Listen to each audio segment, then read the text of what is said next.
তো পদাতিক সিনেমাটা কেমন হলো? পদাতিক যদিও বেরিয়েছে কলকাতাতে ৩ সপ্তাহ মতো আগে। পদাতিক ফাইনালি আমার দেখার সৌভাগ্য হলো, কারণ আমি আপাতত যেখানে রয়েছি সেখানে পদাতিক এই শুক্রবার দিনকে এসেছে। তো আমি দেখলাম এই সিনেমার বহু জিনিস আমার ভালো লাগলো। স্টোরি টেলিংয়ে একটা জায়গাতে একটা জিনিস একটুখানি আনএক্সপ্লোর্ড বা আরেকটু দেখালে পরে ভালো মনে হতো, এইটা মনে হলো। কিন্তু ওভারঅল এই বছরে সৃজিত মুখার্জির যা যা কাজ দেখলাম, শেখর হোম আমি দেখেছি, রিভিউ করিনি, রিভিউ আমি 1 মাস ধরে কিছুই করিনি অলমোস্ট।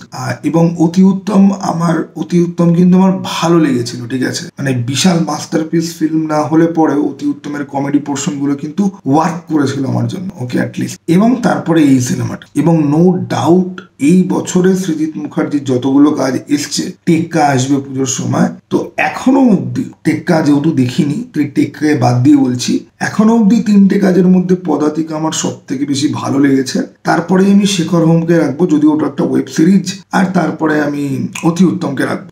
নাও পদাতিক সিনেমাটার প্রচুর সিন, প্রচুর মোমেন্ট রয়েছে যেগুলো আমার খুব ভালো লেগেছে। অ্যাজ এ হোল সিনেমাটা আমার কেমন লেগেছে সেটা নিয়ে আমার হালকা একটুখানি কনফিউশন আছে, কারণ একটা মানুষের বায়োপিক যদি তোমার প্রপারলি এনজয় করতে হয় বা অ্যাকিউরেট দেখাচ্ছে কিনা সেটা যদি জানতে হয়, বুঝতে হয়, তাহলে তার ব্যাপারে তোমার অনেক বেশি নলেজ থাকা দরকার। এখন মৃণাল সেনের আমি মাত্র 4টে সিনেমা দেখেছি, তার অনেক ভালো ভালো কাজ আমার দেখা হয়নি, এবং তার ব্যাপারে আমি জানি খুব কম জিনিস, ঠিক আছে। তিনি একজন অত্যন্ত প্রতিবাদী ফিল্ম মেকার ছিলেন, তিনি কমিউনিস্ট মাইন্ড সেট আপের ছিলেন, এইটুকুনি জানি। আর সিনেমার মধ্যে তার যেটুকুনি, যা একটা সিনেমার মধ্যে দিয়ে একটা ডিরেক্টরের মাথার মধ্যে যতটা ঢোকা যায়, আমি মাত্র 4টে সিনেমা দেখেছি, তো সেই একটা আইডিয়া। এবার এই আইডিয়ার উপর বেস করে পদাতিককে পুরোপুরি বুঝে জাজ করা হয়তো পসিবল নয়। স্টিল আমার অনেক জায়গা রয়েছে যেগুলো দুর্দান্ত লেগেছে। যেরকম দেখো, এই ভিডিওটার মধ্যে কিন্তু প্রচুর স্পয়লার থাকবে, কারণ এমনিতেও অনেকটা সময় পেরিয়ে গেছে, আর এটা কোনো নর্মাল রিভিউ ফরম্যাট ওসব দিয়ে আমি করছি না, ঠিক আছে, কারণ বহুদিন হয়ে গেছে। তো আমি এখানে যথেষ্ট মন প্রাণ খুলে কথা বলবো। তো যাদের এখন অব্দি সিনেমাটা দেখা হয়নি তাদেরকে বলবো যে সিনেমাটা দেখার প্ল্যান থাকলে আগে দেখে নাও, তারপর এখানে শোনো, কারণ এখানে কিন্তু প্রচুর স্পয়লার জিনিসপত্র নিয়ে আলোচনা কিন্তু হবে। নাও কামিং টু দ্য ফিল্ম, সবার প্রথমে আমার জন্য যেটা ওয়ার্ক করেছে, একটা কমিউনিস্ট মানুষ, একটা সিনেমা পাগল মানুষ, একটা প্রতিবাদী মানুষ, একটা এরকম মানুষ যার মধ্যে একটা কিছু একটা বলতে হবে, কিছু একটা করতে হবে, একটা ব্যাপার রয়েছে। এবং সেটা এরকম না পাবলিক যেটা শুনতে চাইছে, তার আশেপাশে যেটা হচ্ছে সেটা তার বুকের মধ্যে একটা ঝড় তৈরি করছে, যেটা সে তার সিনেমার তৈরির মধ্য দিয়ে বার করবে, এবং সে কিছু দিয়ে আপোষ করবে না। এরকম তার কাটা প্রতিবাদী, ঠিক আছে, মানুষদের পার্সোনাল লাইফ না খুব হেফাজতের মধ্যে থাকে, ঠিক আছে, ওকে। সেই জিনিসটা এই সিনেমাতে খুব সুন্দর করে তুলে ধরা হয়েছে। মনামি ঘোষ অথবা মনামি বোস, আমার এক্সাক্ট টাইটেলটা খেয়াল নেই, ওনাকে আমি লাস্ট আমার যেটা মনে পড়ে যে অনিক দত্ত সিনেমায় ভূতের ভবিষ্যতে একটা আইটেম ডান্স এবং বোধহয় ইয়ের বউয়ের চরিত্র বোধহয় অভিনয় করেছিল, তাকে এই সিনেমাতে আমার সব থেকে ভালো লেগেছে, সব থেকে। এবং মৃণাল সেন আর তার বউয়ের যে সম্পর্ক, যে কমরেড, কাঁধে কাঁধ মিলিয়ে লড়াই করার কথা ছিল, সেটা কোথায় হলো। এবং একটা চুম্বনের দৃশ্য আছে, ওটা একটা চুম্বনের দৃশ্য অ্যাকচুয়ালি, মানে প্রথম প্রপোজাল, ঠিক আছে, একটা ভুল করে চুমু খেতে যাবে, চুমুটা ল্যান্ড করবে না, এবং দুজন হাসাহাসি করবে। ওই লোকেশনটা কোথায় ভাই? ওই লোকেশনটা তো দুর্দান্ত একটা লোকেশন, কিন্তু চুমু খেতে গিয়ে ভাই বইটা জলে ফেলে দিল, বইটা ভাসিয়ে দিল। ওই সিনটা আমার খুব ভাল লেগেছে, ঠিক আছে। মানে আশেপাশে যা চলছে না, আমি তো বহুকাল হয়ে গেছে রোম্যান্টিক সিনেমা আমি দেখি না, একেবারেই আমি দেখি না, কিন্তু যখন সিনেমার মধ্যে একটু রোম্যান্স যখন দেখায় আমার খুব ভালো লাগে। আর এটা সৃজিত মুখার্জি রোম্যান্টিক জনরের জন্যই উনি তৈরি হয়েছেন। হ্যাঁ, এক্সিকাল টু প্রেম একটা বালের সিনেমা হলেও ওখানে ওই সব্যসাচী চক্রবর্তীর ছেলে আর তার যার সাথে বিয়ে হয়েছে, ওই গল্পটা কিন্তু খুব ভালো ছিল। অনিন্দ আর শ্রুতি দাসের গল্পটা আমার একদম বেকার লেগেছে, কিন্তু ওই ওয়ান সাইডেড প্রেমিক ওটা কিন্তু ভালো ছিল না। সৃজিত মুখার্জি যখনই প্রেমের কোনো কিছুতে টাচ করেন, it is gold, it is pure. সৃজিতের জাস্ট রয়েছে একটা ঈশ্বর প্রদত্ত ক্ষমতা যে প্রেম জিনিসটাকে খুব সুন্দর ইমোশনাল ভাবে দেখাতে পারে এবং খুব কনভিন্সিং। তো এখানে মৃণাল সেন আর তার বউয়ের যে ডায়নামিক্সটা আমরা যেটা দেখতে পাই, আমি সেটা ভীষণ ভীষণ এনজয় এনজয় করেছি। রিয়েল লাইফে তারা এটা কতটা অ্যাকিউরেট অ্যাকচুয়ালের সাথে সেটা তো তর্কের বিষয়, আমি জানিও না খুব ভালো করে। যেটা আমি সিনেমায় দেখলাম তাতে আমি অত্যন্ত প্লিজড, ঠিক আছে, যে এবং এরকম একটা মাথা পাগল লোকের সাথে তো ঘর করা তো ইজি ব্যাপার নয়। এবং কাজ পাগল যারা মানুষ হয় না, তারা কাইন্ড অফ ফ্যামিলি, স্ত্রী, সন্তান, এগুলোকে তারা ভালোবাসলেও কোথাও না কোথাও গিয়ে একটুখানি ইগনোরেন্স থাকে, ঠিক আছে।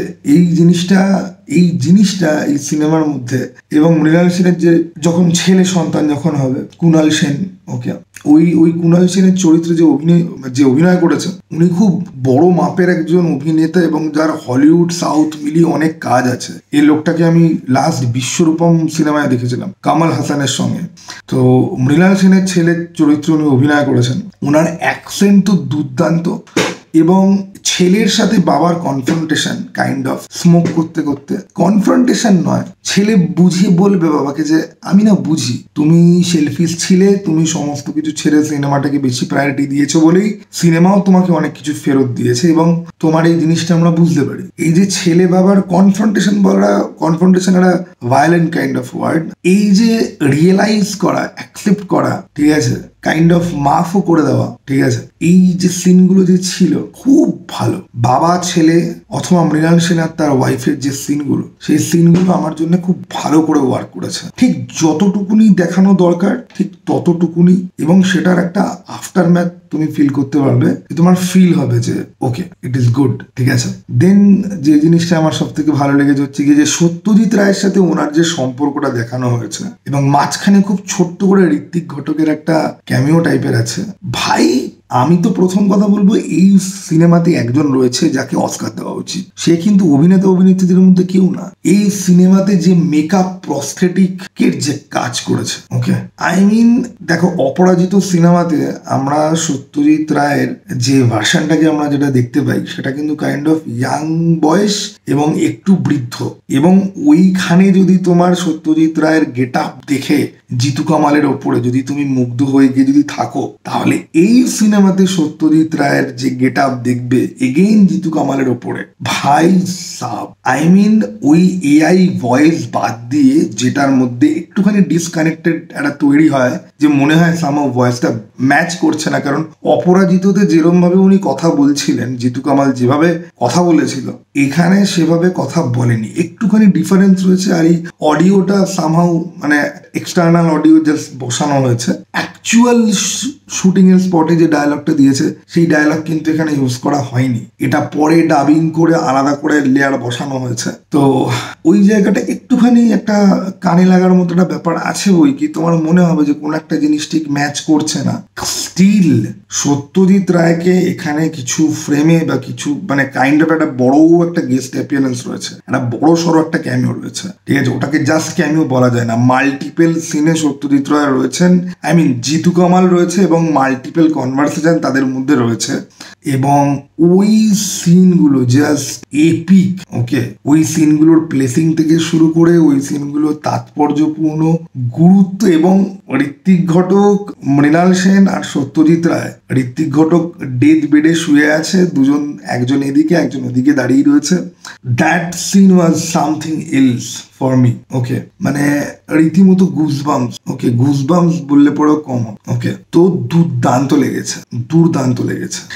দেন আমার সব থেকে বেস্ট পার্ট এই সিনেমা, দেখো আমি মৃণাল সেনের 4টে সিনেমা দেখেছি, তার মাইন্ড স্পেসে আমি খানিকটাই ঢুকেছি। খুব পরিচিত একটা মাইন্ড স্পেস, যেটা আজকের দিনে অত্যন্ত রেয়ার। তুমি সিনেমা বানাচ্ছ মানে কি করছো? তুমি সিনেমা বানাচ্ছ মানে তুমি মানুষকে কিছু বলছো। এবার তুমি মানুষকে দুটো কথা বলতে, এক, যেটা সত্যি, যেটা তোমার চারপাশে যা হচ্ছে সেটা দেখে তুমি তোমার যেটা মনে হয় যে এটা সত্যি সেটা, আর দুই, মানুষ যেটা শুনতে চায়। ফিল্ম মেকারও ঠিক দুই ধরনের হয়। এক, আমি তোমাকে এরকম ফিল্ম দেব যেটা তোমার চোখ খুলতে, তোমার সমাজকে আরো ভালো করে চিনতে, সমাজের দর্পণ আরো ভালো করে চিনতে জানতে তোমাকে হেল্প করবে। আরেক, আমি তোমাকে খাজা এন্টারটেনমেন্ট দেবো যেটা তোমার ব্রেন ক্রেভ করে, যেটা দেখে তোমার অক্সিটোসিন বেরোয়। আজকের দিনে 1000 কোটি 2000 কোটি universe, sequel, trilogy, super hero, ঠিক আছে, এমন সিনেমাই সবাই তৈরি করছে যেটা অডিয়েন্স দেখতে চায়। পিওর ভিজুয়াল এক্সট্রাভ্যাগাঞ্জা, তার মধ্যে কোনো অর্থ থাক ছাই না থাক, কিছু বেয়ার মিনিমাম অর্থ। আরেক হচ্ছে যে মৃণাল সেনের মতো ফিল্ম মেকার, তারা ওই যুগে দাঁড়িয়ে এটাই বলার দরকার, আমি এটাই বলবো এবং আমি আমার ওয়েতে বলবো। আমি তোমার কমার্শিয়াল অ্যাসপেক্ট বোঝার জন্য বসে নেই। 22শে শ্রাবণ 22শে শ্রাবণই, সেটা 32শে শ্রাবণ বা 24শে শ্রাবণ বা 21শে শ্রাবণ হবে না, ঠিক আছে? দুর্ভিক্ষ পীড়িত মানুষ কিভাবে খাবার খেত ওই শটটা আমি রাখবোই, ওই শটটা আমি সরাবো না। তাতে বিলিতি বাবুদের অসুবিধা হলে পরে হোক, আমার আর্ট ফর্মের সাথে আমি কিছুতেই কম্প্রোমাইজ করব না। তাতে যদি আমার ভরপেট খাওয়ার বদলে আধপেটা খাবারও যদি হয়, সেটা খেয়ে আমি শান্তিতে ঘুমাবো। আমি এমন কিছু করবো না যেটার জন্য আমি রাত্রিবেলা না ঘুমাতে পারি, ঠিক আছে?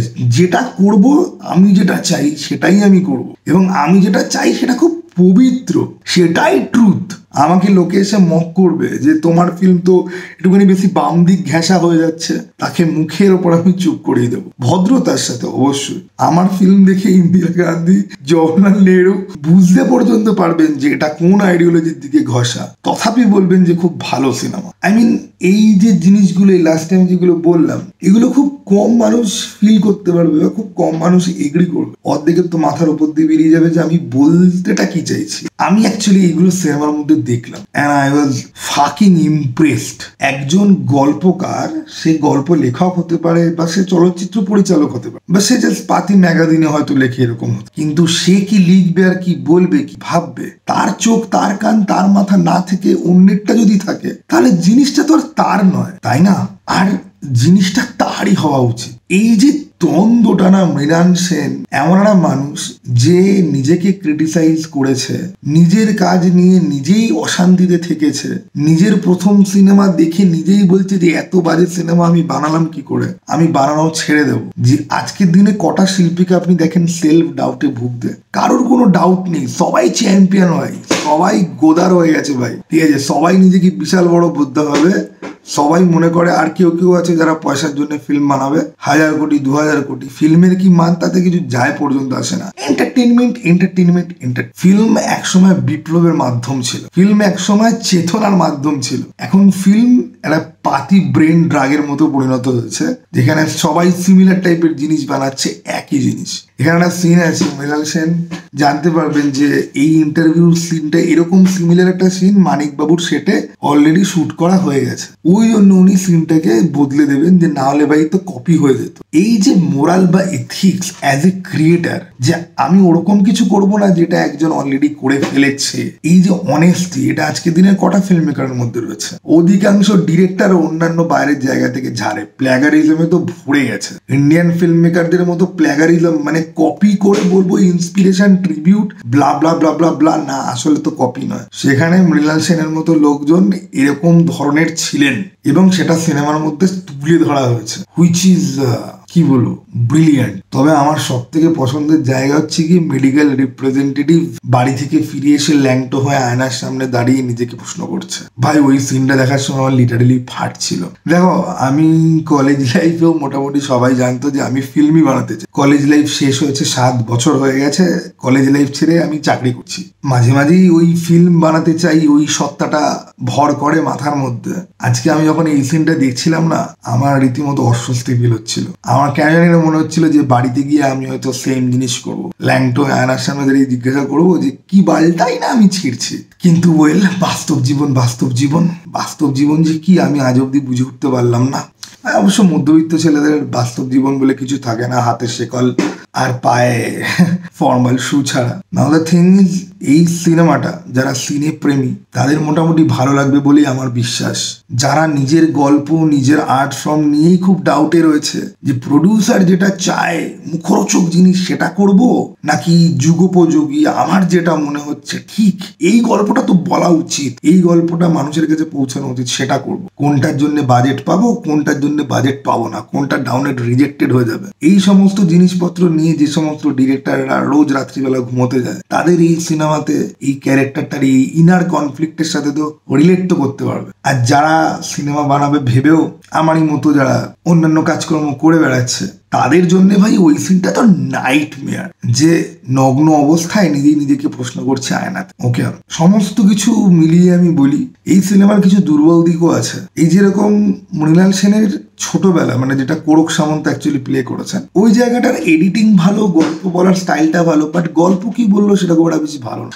আমরা দেখি মাল্টিপল টাইম ইয়াং বয়সে তাকে পুলিশ তুলে নিয়ে গেছিল এবং তার লয়ার বাবা তাকে ছাড়িয়ে নিয়ে এসছে, কিন্তু ওই ইয়াং বয়সী ওই ইয়াং মৃণালের মধ্যে না ওই যে আগুনটাকে ফিল করা যায় না। কেন সে ক্ষিপ্ত, কেন তাকে পুলিশ তুলে নিয়ে যাচ্ছে, কেন সে তার বাবার আইডিওলজি সে অ্যাকচুয়ালি ফলো করছে কিন্তু তার বাবা এগ্রি করছে না। ওই যে প্রথম 10-15 মিনিট, ওই 10-15 মিনিটের মধ্যে না কনভিকশনের অভাব আছে। কোরক সামন্তকে দেখতে তো মৃণাল সেনের মতো লাগে, বাট ওই ইয়াং বয়সে তার বুকে আগুন জ্বলার কারণটা কেন জানি না চিত্রনাট্য ঠিক করে এস্টাবলিশ করতে পারে না। যখন চঞ্চল চৌধুরীতে যখন আসে তখন জিনিসটা অনেক বেশি ইজি হয়ে যায়। ভালো ভালো ডায়লগ, চঞ্চল চৌধুরীর উপস্থিতি বা গল্পের ফ্লো তখন অনেকটাই ভালো হয়ে গেছে, তিনি ফিল্ম মেকিং এ ঢুকে পড়েছেন, তো ওই জিনিসটা কাইন্ড অফ সেট হয়ে যায়। কিন্তু এই যে শুরুর যে 20 মিনিট, কেন ছেলেটা বিপ্লবী, এই জায়গাটা যেন একটা ভয়ের মতো থেকে যায়। ঠিক আছে, এই জায়গাটা ঠিক করে হয় না, এই জায়গাটা ঠিক ব্যাটে বলে হয় না,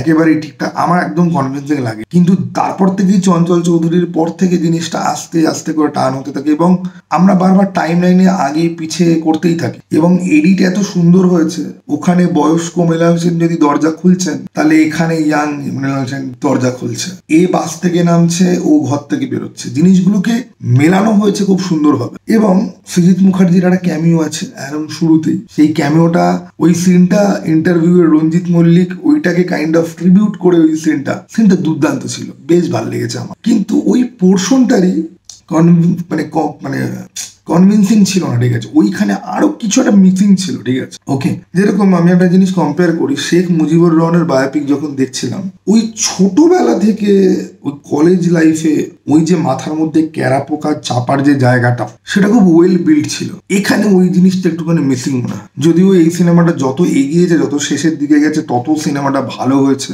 তত সিনেমাটা সমৃদ্ধ হয়েছে। প্রচুর সুন্দর সুন্দর জায়গা রয়েছে, কিছু মোমেন্ট রয়েছে। ঠিক আছে, রবীন্দ্রনাথ ঠাকুরের একটা পোর্শন রয়েছে, অমিতাভ বচ্চনের একটা পোর্শন রয়েছে, ভুবন সোমের ইয়েটা, ওই জায়গাটা আমার একটুখানি হাস্যকর লেগেছে।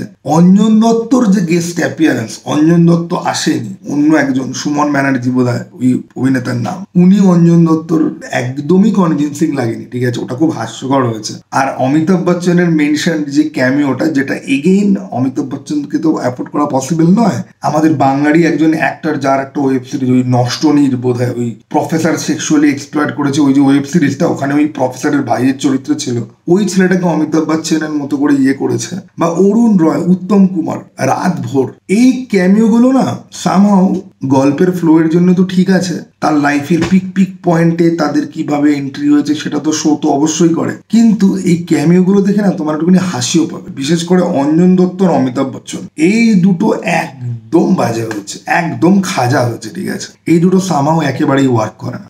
ইন্দিরা গান্ধী আর জওহরলাল নেহেরুর যে ক্যামিওগুলো যেগুলো রয়েছে সিনেমার মধ্যে, সেগুলো আবার অন দি আদার হ্যান্ড বেশ ভালো করে ওয়ার্ক করে। বিশেষ করে ইন্দিরা গান্ধীর চরিত্রে যে অভিনয় করেছে, তার অভিনয় এবং তার মেকআপ, ঠিক আছে, যদিও এক জায়গায় সেরকম মুখটা নিচু করে কথা বলছে, এখানে মেকআপে কিছু প্রবলেম আছে, কিন্তু পরে আবার একটা ফ্রন্টাল শট নেওয়া আছে যাতে দেখে বোঝা যায় যে না সবকিছু ঠিকই রয়েছে। সামা ওই শটটা ওরকম একটুখানি অদ্ভুত টাইপের দেখতে লাগে। ওকে, তো প্রচুর জিনিস রয়েছে এবং আমি অদ্ভুত একটা ফুলফিলিং এক্সপিরিয়েন্স পেলাম যে বহুদিন বাদে বাংলার বাইরে বসে বাংলা সিনেমা দেখলাম, অ্যান্ড ইট ফেল্ট গুড। এবং হ্যাঁ, সিনেমাটা আমাকে বোর করেনি, তবে হ্যাঁ, এই সিনেমাটা দেখে এখন যেটা বুঝলাম, এই সিনেমাটা সত্যি কতটা ভালো, সত্যি কতটা ইনফরমেটিভ, সেটা বোঝার জন্য আমাকে মৃণাল সেনের আরো সিনেমা দেখতে হবে। মাত্র 4টে সিনেমা আমি তার দেখেছি এবং তার যেগুলো টকড অ্যাবাউট প্রজেক্ট, সেগুলোই আমার এখন অব্দি দেখা হয়নি, সেগুলো আমাকে আস্তে আস্তে করে দেখতে হবে। তো সেসব দেখবো কখনো, আবার হয়তো কথাবার্তা হবে। এই ভিডিওটা অনেকটা লম্বা হয়েছে আই নো, বাট আমি এটা ছেড়ে দেবো। তো এই ছিল আমার রিভিউ, আমার অভিজ্ঞতা। সবাই কে কেমন আছো কমেন্ট বক্স তো খোলাই রয়েছে, জানাতো। চল টাটা ভাই, আবার জানা দেখা।